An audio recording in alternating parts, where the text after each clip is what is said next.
Goeiedag, baie welkom by ons daaglikse brood, waar ons vir Abba Vader vra vir daaglikse brood, soos wat Yeshua ons leer bid in Matteus 6. Ons is besig om te kyk na hoekom lyk dit of mense wat jou seer gemaak het, wegkom. Ons almal het al seer gekry, soms van mense wat ons vertrou het of selfs gehelp het. En dit lyk asof hulle net aangaan. En dis hier waar ons vra, hoekom doen Abba Vader niks nie? Of hoekom kom hulle weg daarmee?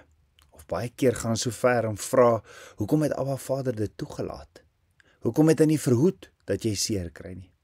Jy sien, elke pyn het 'n doel, en dis nie daar om jou te vernietig nie, maar om iets in jou te wys. Want pyn wys wie jy werklik is. Dit wys jou innerlike krag, jou karakter, en hoe sterk jou geloof regtig is. Pyn stroop die masker af. Dit vat weg wat nie eg is nie en help jou sien wat werklik saak maak. Maar dis presies hier waar baie mense struikel.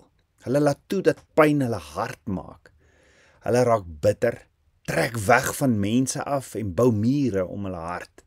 En so begin hulle self verloor. Moenie daardie pad loop nie. Jou pyn is besig om jou te vorm. Die pyn is daar om jou sterker en wyser te maak. Wat mense aan jou gedoen het, was verkeerd, ja. Maar wat Abba Vader in jou bou, is groter. Die toets was nooit oor hulle nie. Dit gaan oor jou. En jy wen wanneer jy kies om nie soos hulle te word nie. Wanneer jy kies om nie jou hart te verhard nie. Want ja, die natuurlike reaksie is om hulle te laat voel wat jy gevoel het. Om hulle te laat spyt kry. Maar wraak is 'n lokval. Dit voel soos krag, maar dit steel jou vrede. Wanneer jy wraak soek, bind jy jouself vas aan die mense wat jou seer gemaak het. Jy dink, jy neem beheer, maar eintlik gee jy vir hulle nog van jou energie en tyd.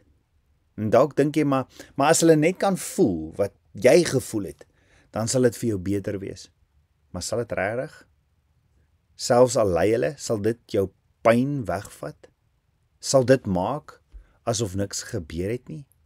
Nee, dit hou jou net vas in die verlede.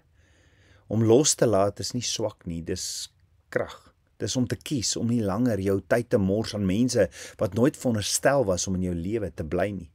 Dit beteken nie hulle het gewen nie, dit beteken jy het gekies om te wen.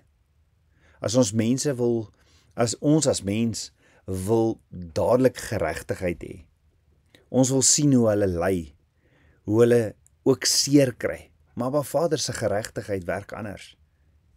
Jy dink niks gebeur nie, want jy sien niks nie.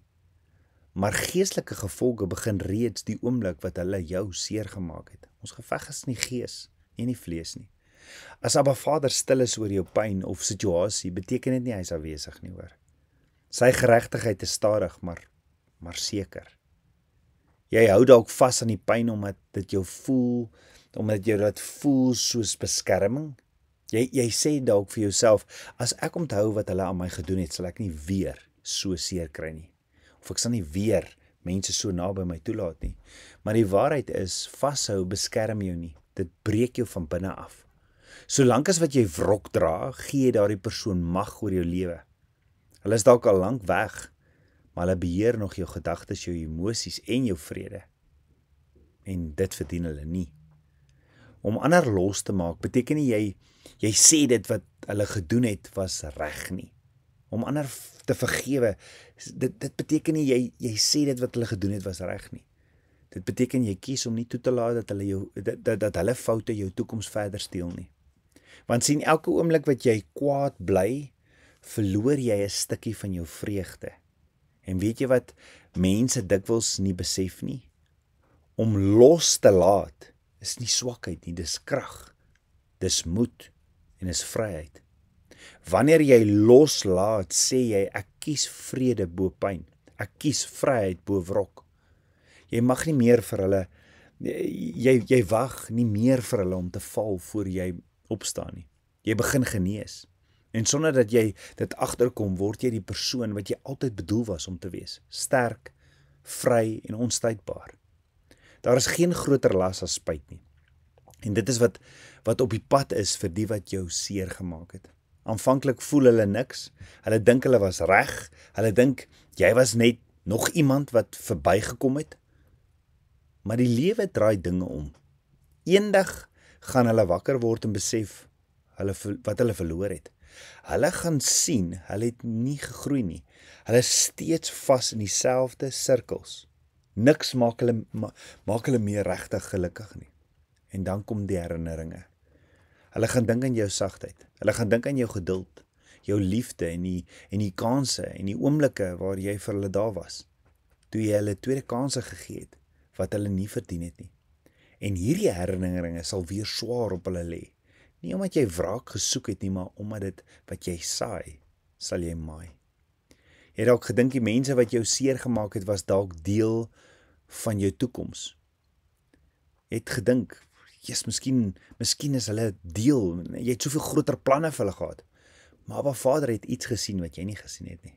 Hy het gesien wat hulle kon aanrig. Hy het hulle verwyder, nie om jou te straf nie, maar om jou te red. Want sommige mense kan nie saam met jou gaan waar Abba Vader jou wil neem nie. Party is net afleidings, ander is lesse, en party is gewigte wat jou net terughou. Jy sou hulle waarskynlik langer gehou het as wat nodig was. Jy sou probeer het om hulle te red, maar Abba Vader moes toelaat dat hulle jou seer maak, nie om jou te breek nie, maar om jou te bevry. So hoor gou, as hulle jou nie verraai het nie, sou jy nie hulle ware klere gesien het nie. Jy sou nie geweet het, jy verdien beter nie. En nou is jy op 'n kruispunt. Jy kan of bly treur oor hulle afwesigheid, of jy kan aanvaar, hulle was nooit bedoel om te bly nie. As jy verder aan die pyn en woede vashou, is dit jy wat ly, nie hulle nie. Hulle gaan dalk aan met hulle lewe, en dalk dink hulle nie eens aan wat hulle aan jou gedoen het nie, maar jy voel dit elke dag, en daarom is vergifnis so kragtig, want dit maak jou vry. Om te vergewe beteken nie jy laat hulle terug in jou lewe nie, dit beteken net, jy weier om hulle dade langer jou vreugde, jou vrede en jou energie te steel. En wanneer jy vergewe, gebeur daar iets mooi. Jy laat die las los, jy dra nie meer hulle foute saam met jou nie, jy gee nie meer vir hulle plek in jou gedagtes nie, jy beweeg vorentoe sonder die gewig van die verlede. Vergifnis is nie swakheid nie, dit is moed. Dit vra krag om te sê, ek kies vrede. Dit vra wysheid om te verstaan, wat hulle gedoen het is hulle las, nie myne nie.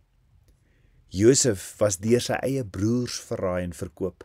Hulle het hom seer gemaak, maar 22 jaar later sê Josef vir hulle in Genesis 45 vers 4 tot 8, ek is Josef, julle broer wat julle na Egipte verkoop het. Maar moenie bekommerd wees of julle self kwaadlik neem omdat julle my verkoop het nie. Jotaiwawe het my voor julle uitgestuur om lewens te red. Let wel, Josef sê nie, sy broers het hom daarheen gestuur nie, maar Abba Vader het. Hy sê, Abba Vader het my gestuur. Josef kyk terug na sy pyn wat sy broers hom laat deurgaan het en sê, Abba Vader het dit gebruik. En hoor gou dan in Genesis 50 vers 20, na Jakob, hulle pa of Israel, se dood, is die broers bang. Josef gaan wraak neem, maar dan sê Josef vir hulle, julle het slegte dinge teen my beplan, maar Jotaiwawe het dit ten goeie bedoel, om 'n groot volk in die lewe te hou. En net so wil ek vandag vir jou sê, vir die wat Abba Vader lief het, werk hy alles ten goeie uit. Hierdie wat Josef sê, seker een van die mees kragtigste stellings in die woord oor vergifnis, vertroue in Abba Vader se plan en die verandering van pyn in doel naas Yeshua. Jou pyn het doel, daarom vergewe en fokus op Abba Vader. Let go and let God. Kom ons bid saam. Ons almagtige Vader, Papa God, leer ons om te vergewe. Ons Yeshua leer ons bid in Matteus 6, vergewe ons soos wat ons ook ons mense vergewe, soos wat ons ook vergewe. Ja Vader, leer ons om te vergewe soos wat U vergewe. En ons wil loskom van die kwaad wat die mens aan ons gedoen het, En ons wil vandag vrylaat en dankie dat U hierdie las van ons skouers kom afhaal. Ons vergewe en ons vra, help ons hierso. Help ons om nie verder daardie woede te dra nie. Vader, ek bid vir elkeen wat seer het, bid ek vir volle genesing deur Yeshua se wonde. En help ons om soos Josef te kan raak sien dit wat U in ons lewens doen. Ons loof en ons prys U, Vader. Ek bid dit alles in Yeshua HaMashiach se naam, die seun van Jotewaweh. Amen. Shalom.